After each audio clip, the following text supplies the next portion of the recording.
निर्मला सीतारमण इस समय कुछ कह रही राज्यसभा में। The country's president of India.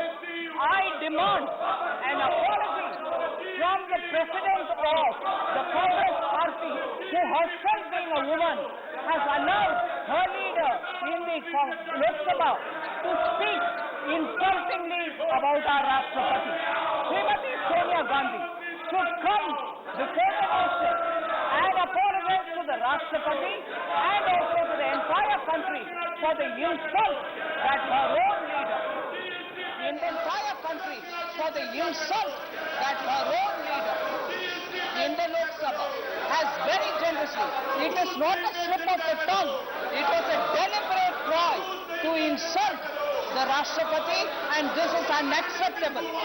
I demand an apology from Srimati Sonia Gandhi. Thank you. It is too much that nobody is supposed to make any derogatory comment against the President of India.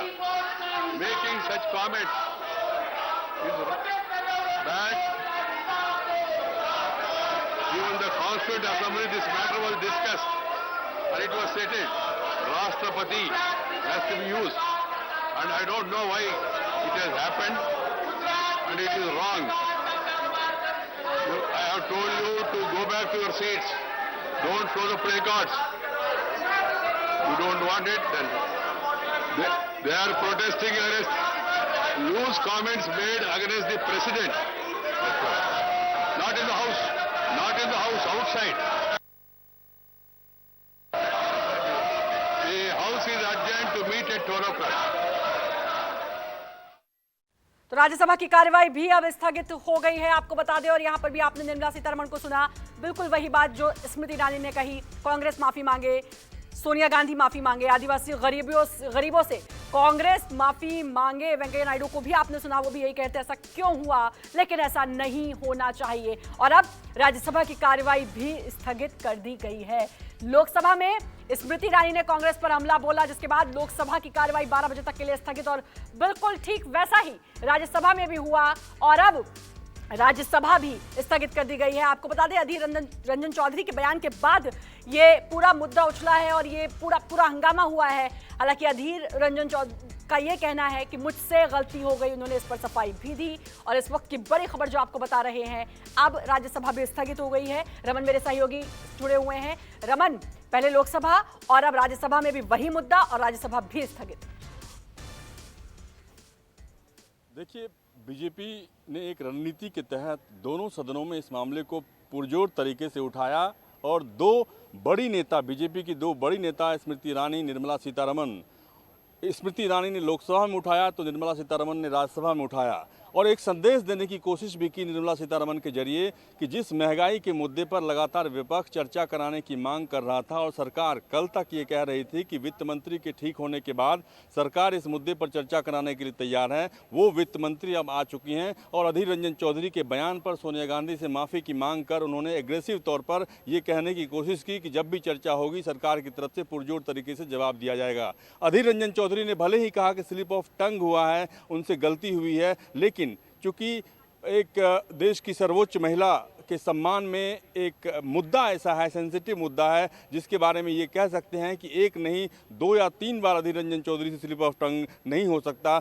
उन्हें अपनी भाषा मर्यादा में रखनी चाहिए, क्योंकि लगातार पहली आदिवासी महिला के बारे में जिन्होंने अभी कुछ ही दिन पहले शपथ लिया हो, उनके बारे में अधीर रंजन चौधरी, जो कि लोकसभा में संसदीय दल के नेता है कांग्रेस पार्टी के, उनके द्वारा ऐसा बयान लगातार सभी दलों के सांसद इस बारे में इत्तेफाक नहीं रखते। वो कह रहे हैं कि ये बेतुका बयान है और इसकी कोई जगह संसदीय मर्यादा में नहीं होती है। लेकिन बीजेपी ने लोकसभा के बाहर, सदन के बाहर भी इस मामले पर हंगामा जारी रखा और एक रणनीति के तहत ये कोशिश की कि जिस मुद्दे पर लगातार विपक्ष हंगामा कर रहा है, इस मुद्दे पर हम सोनिया गांधी से माफ़ी की मांग करते हैं, ताकि कांग्रेस पार्टी के नेताओं को, कांग्रेस पार्टी के सांसदों को, विपक्ष के सांसदों को ऐसा लगे कि जब तक इस मामले पर माफ़ी नहीं मांगी जाती तब तक हम सदन की कार्रवाई नहीं चलने देंगे, सत्ता पक्ष सदन की कार्रवाई नहीं चलने देगा। क्योंकि विपक्ष लगातार सदन की कार्रवाई नहीं चलने दे रहा है। वेल में आकर उसके कई सांसद, करीब 20 सांसद राज्यसभा के निलंबित हो गए हैं और 4 सांसद कांग्रेस पार्टी के निलंबित हो गए हैं। लेकिन सत्ता पक्ष आज जिस तरीके से आक्रामक रुख अपनाए हुए है,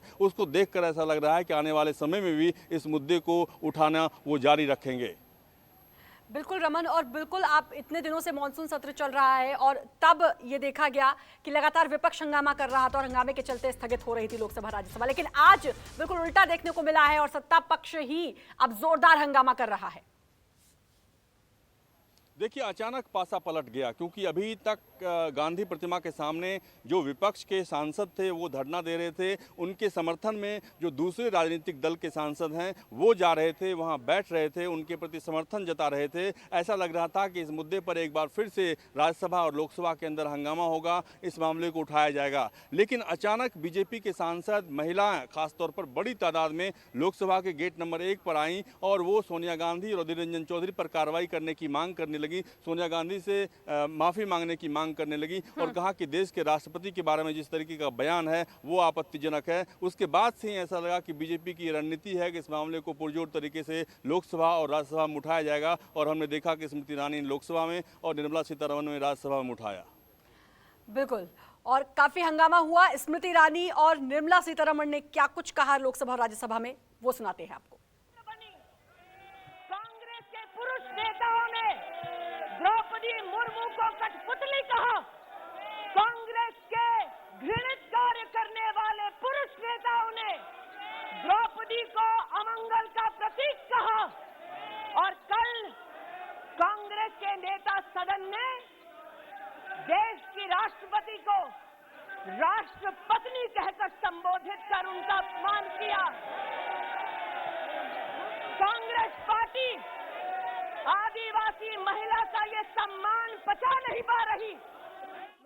It was a deliberate sabha to call her Rashtrapati as though in a very, happy kind of a level has insulted the country's president of India.